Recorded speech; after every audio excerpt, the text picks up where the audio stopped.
राधे राधे भक्तों, आज हम आपको बताएंगे देवसेनी एकादशी का महत्व और उसकी कथा। ब्रह्म वैवर्त पुराण में देवसेनी एकादशी के विशेष महत्व का वर्णन किया गया है। इस व्रत से प्राणी की समस्त मनोकामनाएं पूर्ण होती हैं। यह एकादशी आषाढ़ मास के कृष्ण पक्ष की एकादशी, जिसे योगिनी एकादशी कहते हैं, उसके बाद आती है। आषाढ़ मास के शुक्ल पक्ष की एकादशी को ही देवसेनी एकादशी कहा जाता है। इस एकादशी से चातुर्मास का आरंभ माना जाता है। इस अवधि में कोई भी शुभ कार्य जैसे विवाह आदि नहीं किया जाता। मान्यता है कि इस दिन से भगवान श्री हरि विष्णु क्षीर सागर में शयन करते हैं और फिर 4 माह बाद उन्हें उठाया जाता है। उस दिन को देवउठनी एकादशी कहा जाता है। इस बीच के अंतराल को ही चातुर्मास कहा जाता है।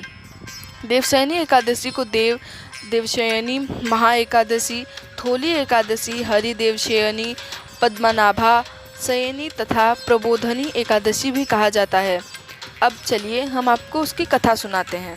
धर्मराज युधिष्ठिर ने कहा, हे केशव, आषाढ़ मास की शुक्ल पक्षी की एकादशी का क्या नाम है?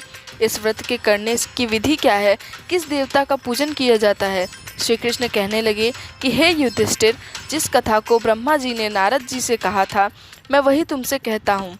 एक बार देव ऋषि नारद जी ब्रह्मा जी से इस एकादशी के विषय में जानने की उत्सुकता प्रकट की। तब ब्रह्मा जी ने उन्हें बताया, सतयुग में मांधात नाम एक चक्रवर्ती सम्राट राज्य करता था। उनके राज्य में प्रजा बहुत सुखी थी, किंतु भविष्य में क्या हो जाए यह कोई नहीं जानता।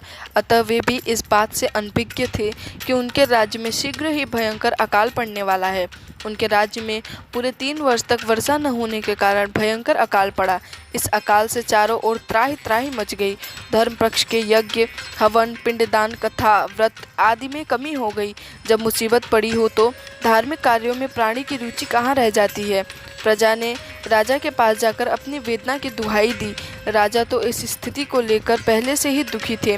वे सोचने लगे कि आखिर मैंने ऐसा कौन सा पाप कर्म किया है जिसका दंड मुझे इस स्वरूप में मिल रहा है। फिर इस कष्ट से मुक्ति पाने का कोई साधन करने के उद्देश्य से राजा सेना को लेकर जंगल की ओर चल दिए। वहाँ विचरण करते करते एक दिन वे ब्रह्मा जी के पुत्र अंगिरा ऋषि के आश्रम में पहुँचे और उन्हें साष्टांग प्रणाम किया। ऋषिवर ने आशीर्वाद वचनों परांत कुशल क्षेम पूछा। फिर जंगल में विचरने व अपने आश्रम में आने का प्रयोजन जानना चाहा। तब राजा के हाथ जोड़कर कहा, महात्मन, सभी प्रकार से धर्म का पालन करता हुआ भी मैं अपने राज्य में दुर्भिक्ष का दृश्य देख रहा हूँ। आखिर किस कारण से ऐसा हो रहा है? कृपया इसका समाधान करें। यह सुनकर महर्षि अंगिरा ने कहा, हे राजन, सब युगों से उत्तम यह सतयुग है। इसमें छोटे से पाप का भी बड़ा भयंकर दंड मिलता है। इसमें धर्म अपने चारों चरणों में व्याप्त रहता है। ब्राह्मण के अतिरिक्त किसी अन्य जाति को तप करने का अधिकार नहीं है, जबकि आपके राज्य में एक शूद्र तपस्या कर रहा है। यही कारण है कि आपके राज्य में वर्षा नहीं हो रही है। जब तक वह काल को प्राप्त नहीं होगा तब तक दुर्भिक्ष शांत नहीं होगा।